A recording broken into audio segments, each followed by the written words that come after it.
All right, great, excellent. Folks, we are live once again. Welcome to our weekly podcast of football topics, sprinkled with a hint of blue cheese. I'm your host, Jono, over here in New Jersey. We're bypassing New York City. We have no correspondent on the streets. The good captain is away. Lots happening in the country. But in the meantime, we're still going to talk football topics. We're heading down south to the Carolinas. And we are blessed this week to join us back from the wilderness of surgery, etc., on a weekly basis. The good doctor. Doctor, say hello to the good folks. How's it going, guys? Hope everyone is well, washing your hands and keeping safe and socially distancing. Excellent. Good stuff. Good sound advice there from the good doctor who we've truly missed. Heading further down south, we head down to Florida and our good man, Reef, all the way down in Fort Lauderdale. Say hi to the good folks, Reef. Hello, everybody. Excellent. Good stuff. Folks, I'm going to quickly give you all a quick rundown of the leagues in Europe. Then we're going to discuss the Champions League next. All right. So quick roundup. The Bundesliga. Business as usual. Bayern Munich on top. And they're slapping teams around in the Champions League. Is there anything else to say? For fun. They're slapping around teams for fun. For real. Is there anything else to say about the Bundesliga? No. Right. All right. So Serie A. Now, Serie A is extremely interesting because AC Milan, I watched them play beat Udinese last weekend. Zlatan, I'll say it again. I've said it many times. Zlatan is the truth. Ageless. You can take your CR7s, you can take your Messis, you can take whoever you want. At 38, the wine has persevered. It's like the fountain of youth is in his wine bottle, which this brother is drinking and scoring. They have been unbeaten since Project Restart. That's how powerful they are. And alas, there'll be no Ballon d'Or. Could you believe that the truth of the matter is, if it comes back next year, at the age of 38, 39, they need to give him the Ballon d'Or or name it the Zlatan d'Or. All right. So anyway, back to the serious part of the league. Serie A, Milan is on top. Last year's champion, Juve, is now sitting third. La Liga. Still, surprisingly, Real Sociedad of David Silva are sitting on top of the league. Yep. You know, you got to give it to them. Still sitting there. Madrid is sitting second, last year's champion. But the surprising thing about La Liga, surprising or not surprising? Yeah, it's surprising. It's Barcelona sitting in 12th. Yeah. Yeah, I mean, we knew they were going to be bad. But Lord have mercy, I didn't think they'll be that bad.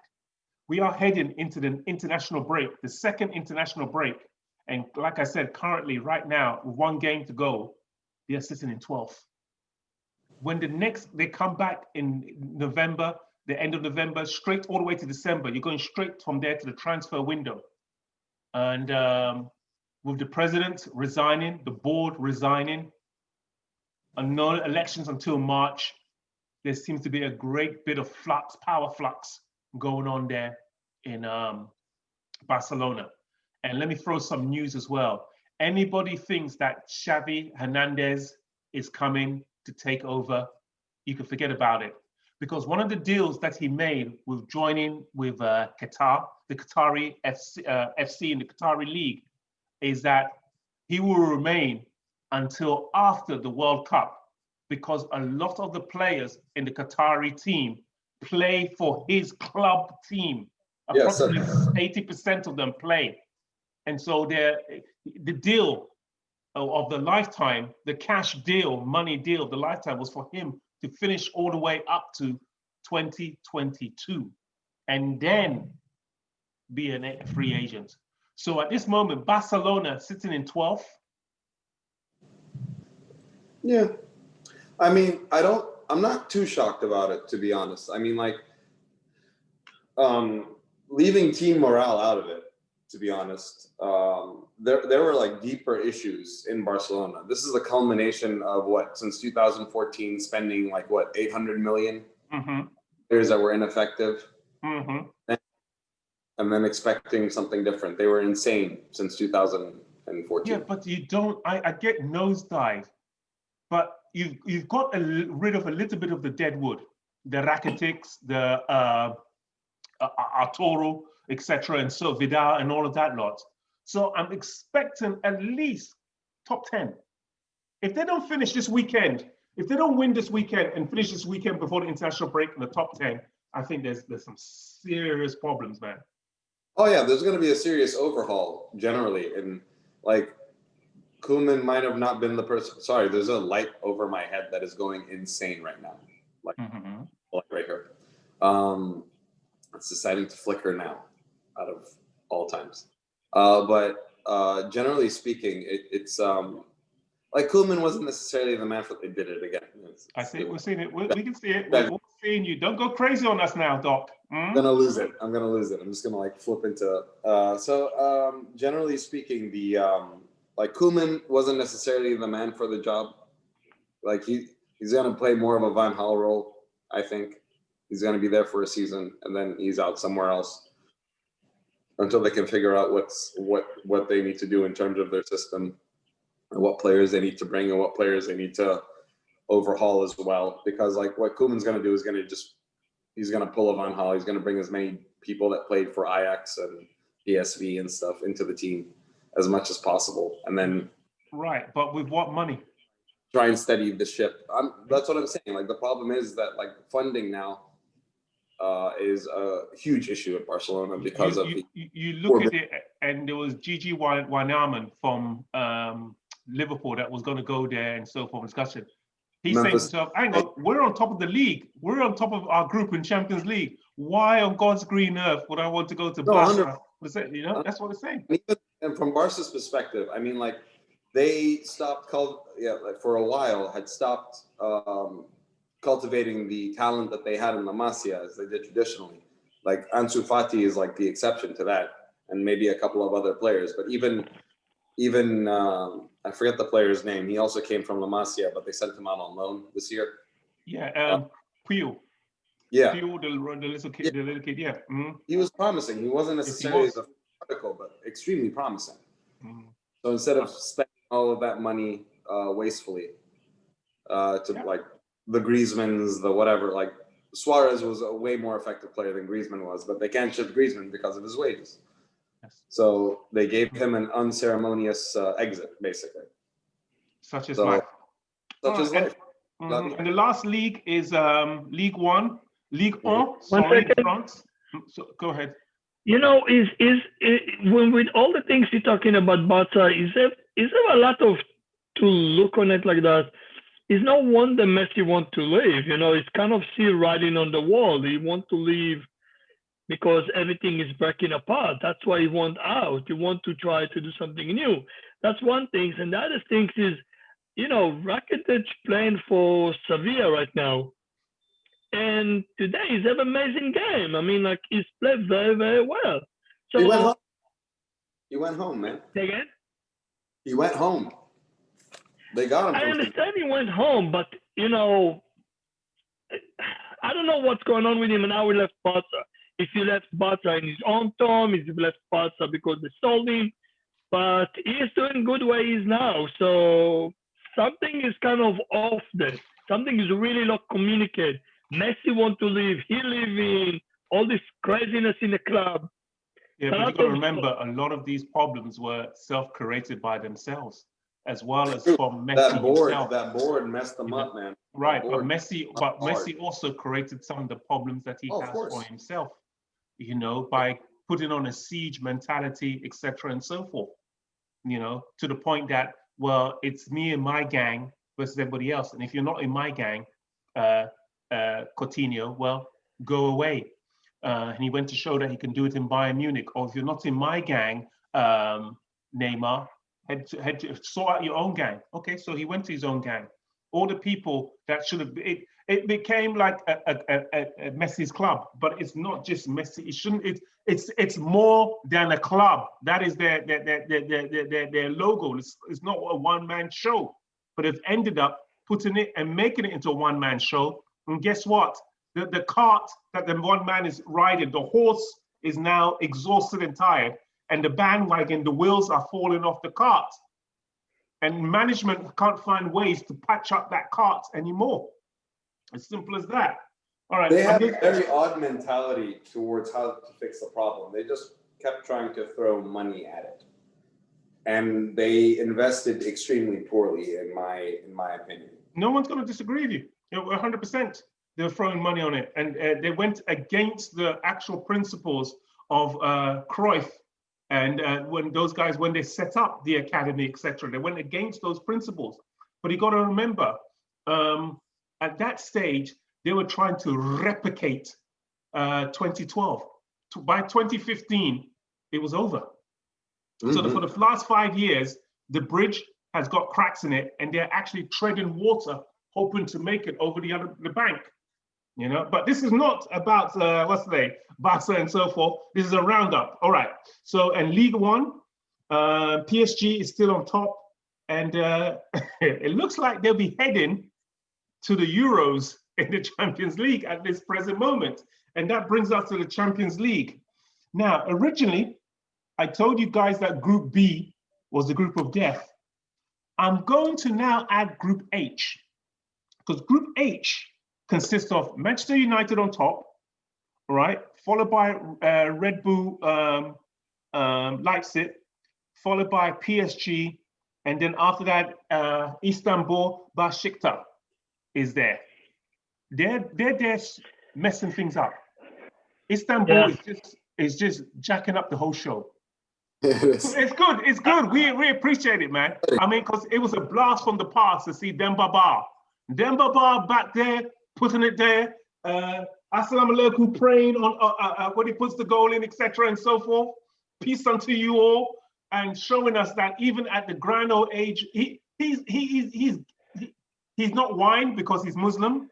However, his oil that he puts on is of some serious fragrance, which has kept the brother looking sharp.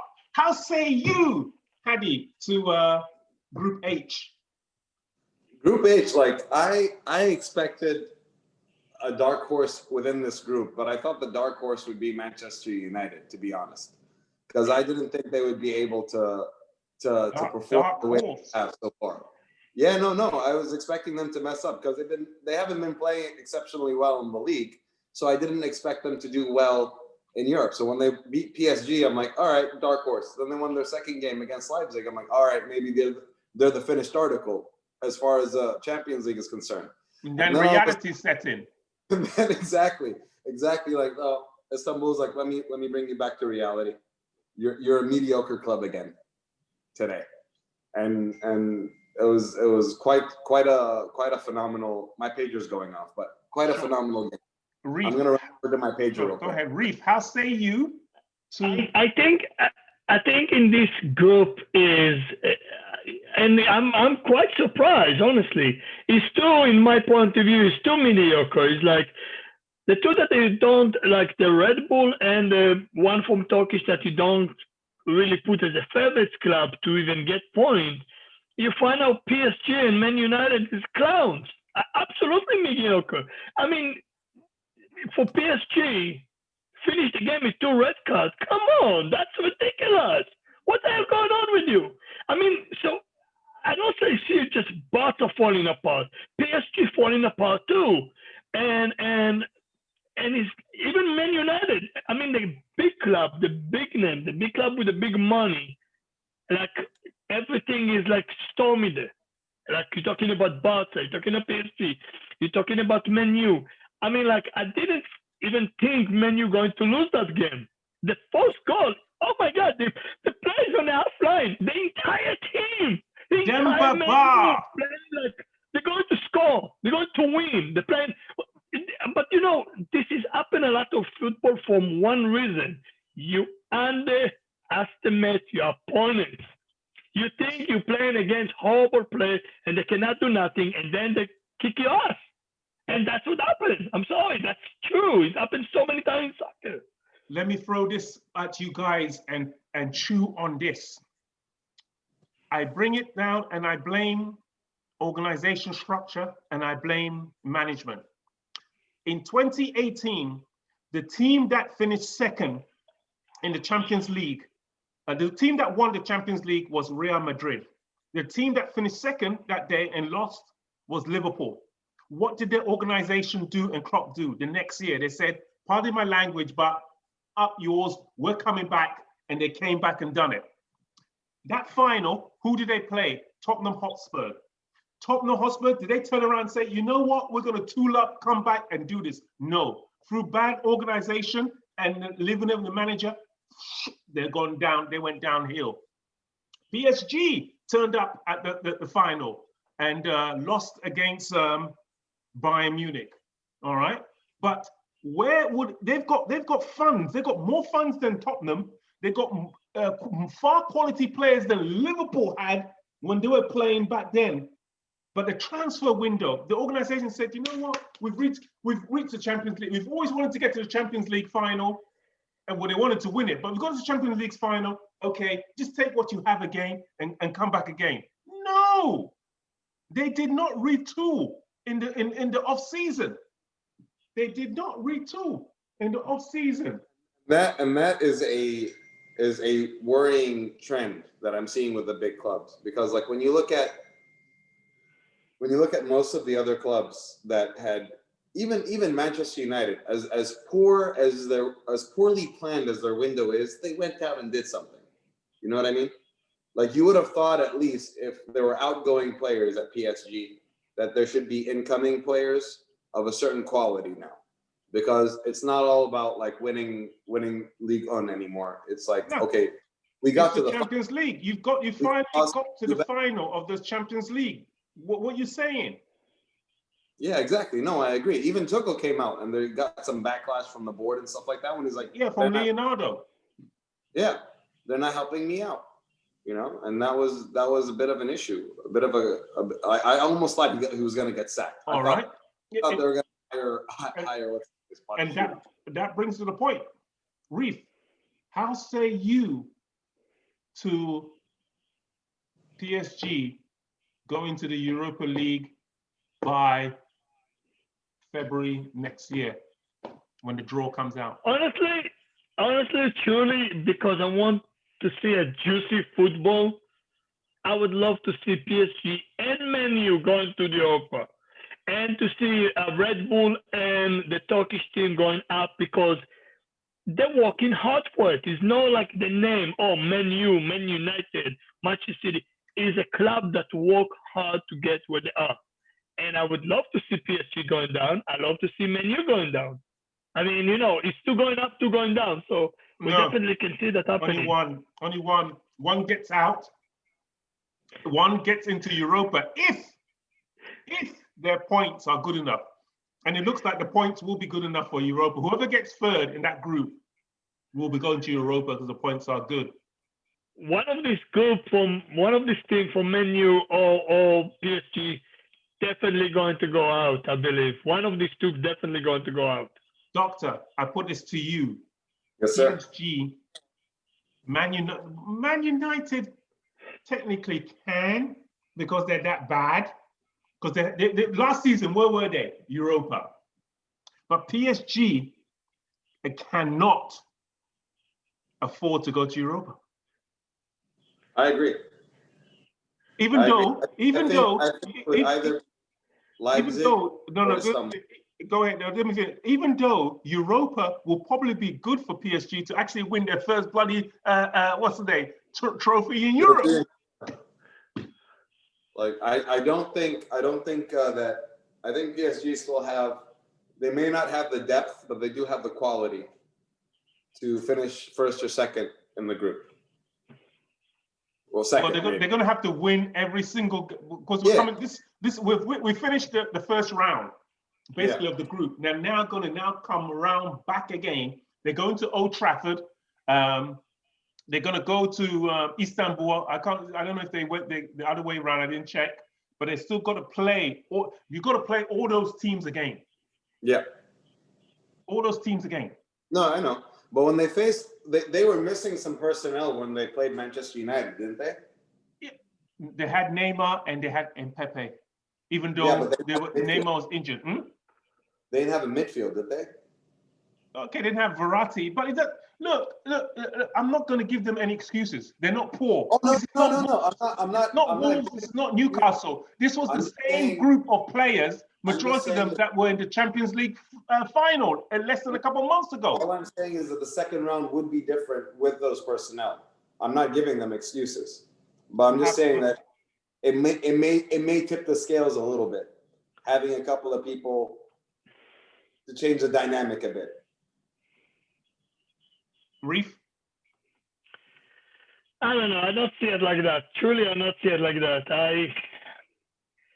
In the first time around, in my point of view, is a lot easier to win the game than the second time around, because the first time around, you don't really know how the team playing or how everything happened. In the second time around, you know the team, you know the tactic, you know everything. You can watch video. You have like 3 games that Man United play 3 different games against 3 different teams. Yeah. You have enough knowledge about the team. Plays the Premier League. You have a lot of more homework about the team as a particular season that you play.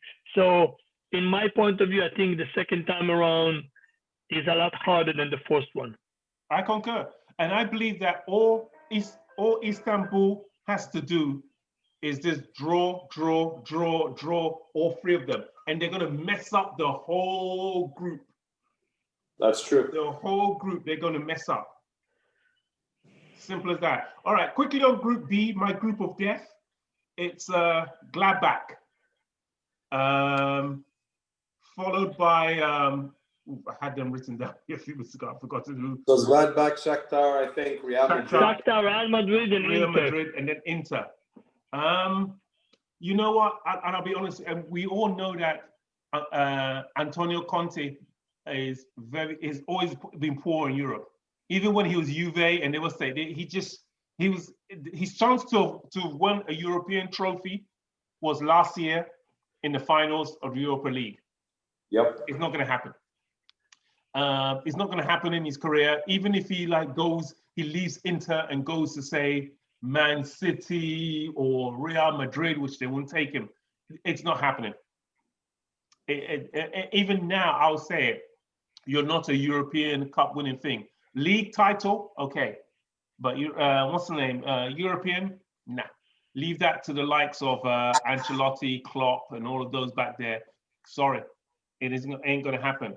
Now, who says and who believes that Real Madrid will finish in the Europa League place and end up playing in Europa League with PSG? How say you to this, Reef? At the moment for 3 games, Real Madrid sitting in third. I mean, Inter sitting as last. Inter don't have any win, just 2 tie and 1 loss. So I do believe that Real Madrid. I don't know. I don't know if they're going to Europe. I hope they're going to get some wings in the lungs and come back. But if not, I believe as he's standing, this is where he's going to go. As Real Madrid going to Europe and Inter going out, and the Shakhtar and Mönchengladbach going to go to. Because you told us a few minutes ago, the second time round of the thing is always harder, right? And these people. Yes, I absolutely said that. But I hope they're going to get kind of winging the lungs and change the results. But I don't think so. I don't know. I don't think so. The games have been labored. Go ahead, Doctor. No, I mean, like Real Madrid specifically have done it before, where they've had a poor showing in front of Club Brugge. Oh yeah. Had a poor showing like the first round, but then they still first, second in the group. But you know what? You can't keep on going to take the bucket to the well. One day the bottom will drop out. I agree, but like it wouldn't be uncommon for them to pull it out. No, it wouldn't be. But you can't. But then you can't keep on taking the bucket to the well. Inevitably, the bottom of the bucket is going to drop out. I think to begin with, this whole Champions League is going to be a completely different dynamic because of the circumstances we're under. Like Gladbach, I knew Gladbach was going to mess stuff up in this group. like the moment that this group was like announced, I'm like, Gladbach is gonna start messing with people in this group. Like I had Inter and Madrid to win it in my mind, but I'm like, Gladbach, Borussia Mönchengladbach is gonna probably cause some problems for somebody. I didn't expect them to be the first in the group, but you know what I mean? Like more so than Shakhtar. I thought they were a more structured team than Shakhtar is like all flair. Like we got a bunch of Brazilians and they all know how to two-step. You know what I mean? Yeah, that's about it. Reef, how say you? You know, if I'm looking at the schedule of Real Madrid as I'm looking right now, they have to play Valencia the next game this coming Sunday, and then they're playing Villarreal on the 21st, and then on the 25th they're supposed to play against Inter in Inter. So if they win this game, they're going to move from 1-1-1 as lost and win and tie to 2 wins. So it's changed them into the brackets because Mönchengladbach and what is the other team? I forgot. Supposed to play one versus another. So it's going to change the dynamic if Real Madrid going to be in Inter. I saw Real Madrid play this weekend, Saturday. I've forgotten, but they labored. They're laboring for their wins. And didn't they win against Huesca or whatever they're called? Right, they did. But these are people that just kept. These are teams that came up from the Scudetto. They came up from Segunda. Segunda, yeah. Second division, Segunda. You know, and they're laboring. They're even in the win that they even to get the comeback. They labored. This game finished 3-2, and it could have easily been 3-3 or even 2. It could have even been 2-2 draw. They've labored. They've labored to what's the thing. And Inter has to win the next game, or else it's adios. And they're playing in Inter the next game. They're playing in Milan itself, yeah. So the thing is that it's a desperate game. It's actually the marquee game of that weekend. It's a marquee game of that week, midweek. Go ahead. You have to look on a pattern of results, and part of the results is help you a lot, because if you're in a streak of winning, you continue winning because you have the mentality. I'm trying to tell you that the winning is labored. They're struggling to win. They're not winning it to, say, the 80th minute. They're not winning it to the 90th minute. Why? The beat Real Madrid, the beat Barcelona on the 24th on Saturday. Okay. 3-1. And then they come to play against Mönchengladbach and they did 2-2. But as a player, you bring your game up for Barcelona. You bring your A game. Like, for example, look at Manchester United. They brought their A game for PSG and Red Bull, and then they wet the bed against Arsenal. And then they wet the bed against Demba Ba. He's to play the same diamond that he played against Red Bull. He played it against Arsenal and lost, and he played it again that same diamond in the second. And we're going to that. Let's go to the Premier League. Right now on top is what's the name? Liverpool back on top, etc. and so forth. All right. The marquee statement game of last week was Man U versus Arsenal 1-0. All right. The same diamond formation that he played that against Red Bull, he decided, well, I'll be lazy and do it against Man U, against Arsenal. And guess what? Arteta did his homework. Partey and Mohamed Ameri just cut that midfield down quiet. And if you then decide that, you know what, I'm going to play the same diamond again against Istanbul. And guess what? By the second half, he had 3 substitutes. Luckily for him, they had 5 substitutes in the Champions League. But halftime, he had to bring in 3 fresh substitutes. That means you set up your whole team wrong for the first time. You set it up wrong. And that's bad coaching, bad management. Go ahead, Doctor. No, I couldn't agree with you more. I mean, like, of the former players that are now coaching teams and stuff like that, I think Arteta is the more strategically savvy. Mm-hmm. You know what I mean? But like, he may not have necessarily the personnel at hand that he had at like Man City. If he had the same caliber as player as Man City, he'd be doing maybe a better job in the league. It's just a But- matter of time. It's a matter of maybe a summer or Matter- two. No, agreed. He did come in the middle of a season and try to salvage whatever he could salvage. Yes. But yeah, man, he had Solskjaer's number in that game, man. Like they weren't threatening at all.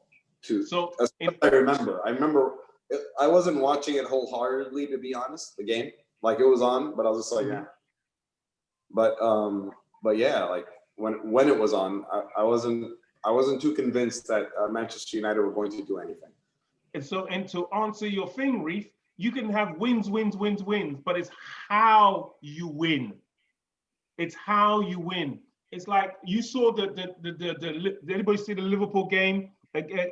Or even let's say the game Newcastle versus Everton. There's some bogus penalties going left, right, and center. Left, right, and center. And you basically have to wait till someone blows on you, you fall down, you get a penalty, you're up.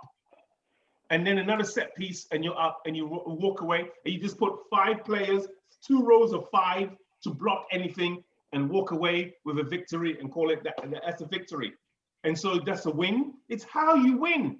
And at this moment, Real Madrid are laboring to get their wins. And so that's what I say, that game on Wednesday or Tuesday against Inter Milan is season defining.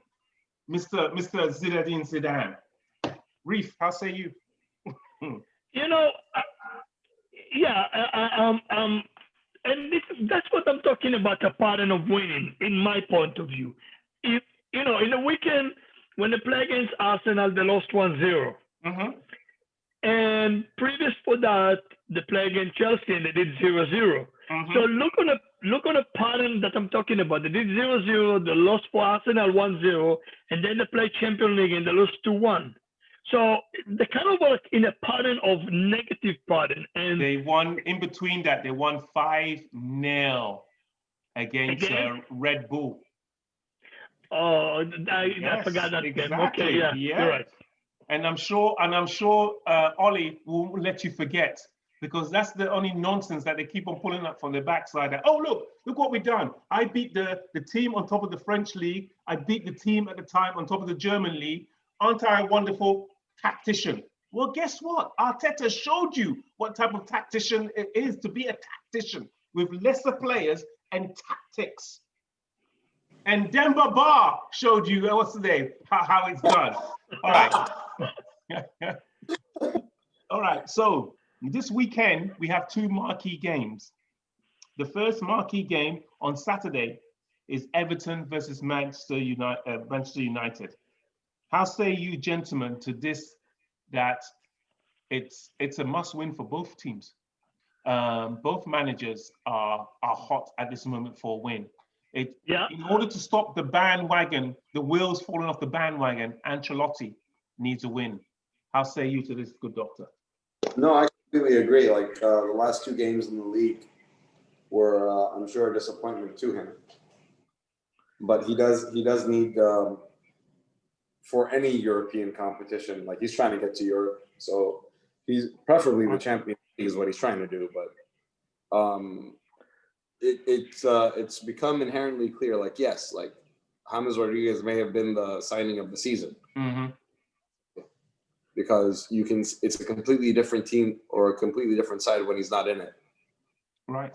He's back. He's a 75% ready to play this weekend. Yeah. So generally speaking, like it's a little, it's almost risky. It's almost a gamble that all of your hopes kind of linger on one creator on that team. You know what I mean? Like if he were to change up his tactics ever so slightly, you know, because like I saw highlights of their last game and their midfield just went back to the midfield that they had like last year. But the thing is that let me throw this to you. He also unfortunately had 2 great players, especially on the left-hand side, suspended, which was Didier, and also Richarlison was also suspended. Both of them were red card incidents, and they produced a lot of percentage. So when they're swinging the ball from one side to the other, the fact that that left side is so loaded, Iwobi is not the man to do it, or John Joe, what's his name, Kenny, in order to do it on the left hand side. Good players and so forth, but to be honest, when you lose two world-class international players on that left-hand side, you're shortened. You are shortened. Richarlison is unpredictable, dynamic, pacey, and an eye for goal, and an eye for a good pass as well. Hopefully, he should be back for this one. Manchester United, Reef, need a win. Need a big win. First thing I do believe, and I all the time say that Manchester United not playing at home. Manchester United going to play at Everton. Is not your own ground. For me as a person, I know all the time is more mentally than physically and everything else. Is mentally when you're playing in your own comfort ground and your own home, than you're playing in someone else's place. So I do believe James Rodriguez going to play. I do believe Everton going to win the game. It's an early game, 7:30 in the morning. I do absolutely believe Everton going to humiliate Man U. And I would love to see something like 4-1 or 4-0 or 5-1. I want to see goals. I want to see goals from Rodriguez. I want to see goals from Calvert-Lewin. I want to see good game, and this is to get it. Reef, so this 4-1, does Martial? Yeah, I call it. Yeah. Martial returns. He don't score, or does he score the one? Because he always makes a penalty for Bruno Fernandes to score. So you're just thinking that United are just going to score one goal? I think one. I'm telling you, it's going to be a high goal differential.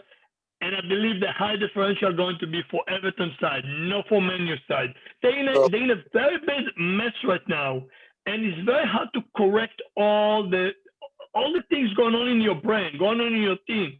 To correct everything, you have to come with a win. You have to come with a win against a very mild team or low team, not a team that's sitting in the top of the Premier League and they have such an amazing confidence. Yes. They lost the last game 2-1 to Newcastle. I remember that. I didn't forget it. But I still believe Everton going to play very good this week. All right. They may, but the thing is that, like, if you were to look at Everton as a team, attack, when fit, they're great. Midfield, with the right personnel, they're great. Defense, slightly above mediocre. They have the worst save percentage in Pickford if he plays. Olsen. Pickford is playing. He's playing? Yeah, he said, Ancelotti said so at the end of the last in the press conference. They are screwed. They're screwed. Pickford has had is very similar to Kepa. If it wasn't for Kepa last season, Pickford would have been the worst goalkeeper in the Premier League. That's what I'm saying. No, it's true. Statistically speaking. Like, the worst goalkeeper last season was Kepa percentage-wise. 1% difference was between him and Pickford. Mm-hmm. Like, Pickford is like, I don't know why Pope is way better. I don't know why he doesn't start for England. But for some reason. In the last game. Oh my, why doesn't Henderson start for England? Different topic. Never mind. 1 second. You just to prove a point for you, or not to prove a point, just to say that what happened. Last week, in the play against Newcastle, Robin Olsen played. But Olsen saved so many goals. Like, he saved so many shots, like, save percentage-wise, in terms of the number of shots that he saved versus the numbers of goals that were conceded, right? But he saved a lot. Like, he was looking extremely promising throughout the whole game. Yes, he did concede 2 goals, but, like, one of them where he was left completely alone, and it came off of, like, what's his name? The guy that was at Bournemouth. Terry Mina. No. He scored the 2 goals for them. The black guy from Bournemouth. Wilson. Wilson. But one was a penalty. It came off from Terry Mina. It was a ricochet off Terry Mina that went to us. There is some, like, if you were to, like, it doesn't look great, like, when you just look at the score, because it doesn't do Olsen justice, because Olsen actually was quite impressive that game. Yeah, like, but Reef, the reason why Olsen played was just to give Pickford a rest, and that's what Ancelotti is going by. I mean, it's we all can say what else we He's believe. the ref, you know. We all can say what we believe, but according to Ancelotti, he said he needed a rest, and that's why he's playing. That's why he's back playing this week. As simple as that. Alright. So I don't think 4-1. Pickford is more of a letting in more than one goal. But hey, good doctor, what do you believe the results will be? Man U versus Everton. Yeah, maybe a 2-1, and that can go either way. Like you have to keep in mind. You have to keep in mind, like De Gea. Like when they're good, they're good. The defense, when like defensively, they've been okay. Like Maguire has been a little bit of a loose cannon of late, where he plays really risky, like penalties not being called on him for grabbing players during the cross or whatever, right? Things like that. He's been playing a little. He's been a little ballsy, let's say. Pardon my language, but if like the defense can hold, like if like against Arsenal, if Pogba didn't foul that guy running into the like they wouldn't have gotten a penalty to begin with. Like otherwise, it's been pretty equal. Like that Arsenal game, they should have been better than Arsenal, but they were able to keep Arsenal at bay for a while at least, right? So you're going for a 2-1 for who? Everton or Man U? I think Everton could win it if they have full personnel. I think they would win 2-1. I think it'll go 2-1, and I think Everton will win it 2-1 myself. I don't The think it'll be next- that much of a goal fest. The next marquee game, gentlemen, is Sunday, the statement game, and it's Man City versus Liverpool. Irrespective of where they sit in the league, because this is a league where Southampton, Aston Villa, Leicester, Tottenham are all one stage were sitting second, and Everton was sitting second. Within a space of the whole weekend, it just chopped and changed. Leeds were in the top 4. It has chopped and changed like there's no tomorrow. Every week after another game, someone has leaped up and so forth. So irrespective of where they're sitting, this is a marquee game, and it's an ideal one to be before the international break. Man City versus Liverpool. What you got, Reef? What I got? Liverpool sitting on number 1, as comfortable as we know them. Man City going to sit in number 10. What I got on that game? Do you want results for that game, or you want just to win? You could give me results and why, or what's the name? You can think of it a little bit, and I'll just ask the good doctor. Doctor, what do you got? Okay. I can tell you just like that.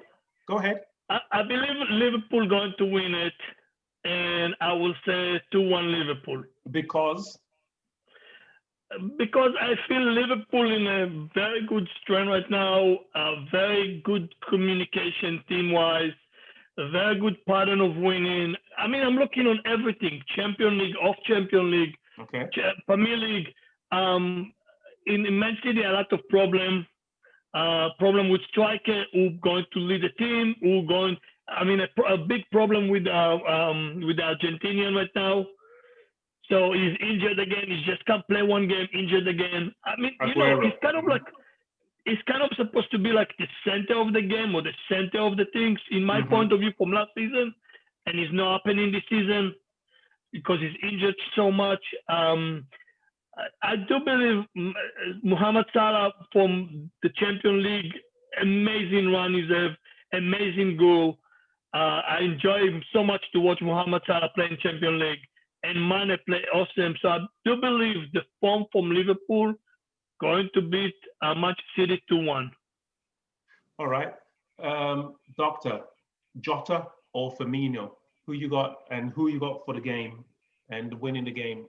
Man, Jota has been a surprisingly intuitive and very smart decision to have. Like, he scored like 7 goals in 5 games in his last 5 in all competitions, which is very impressive.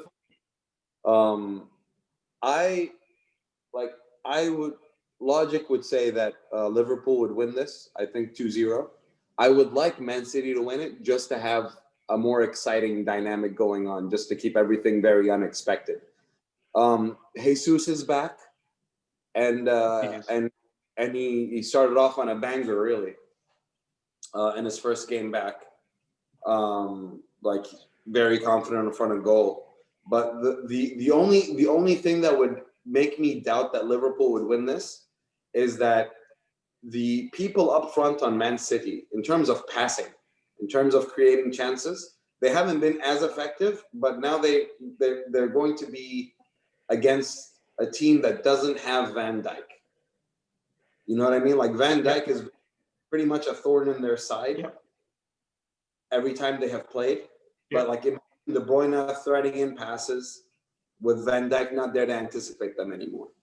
It could be iffy, but I still think that I didn't expect them to maintain the depth that they had. Like what's his name? They got a bunch of injuries. They have a bunch of players that are in and out of the side. Keita's in and out of the side. The guy they got from Arsenal, what's his name? I forget his name. The gentleman they got from Arsenal? To Liverpool? Liverpool, yeah. The young English guy, I forget his name. His name escapes me right now.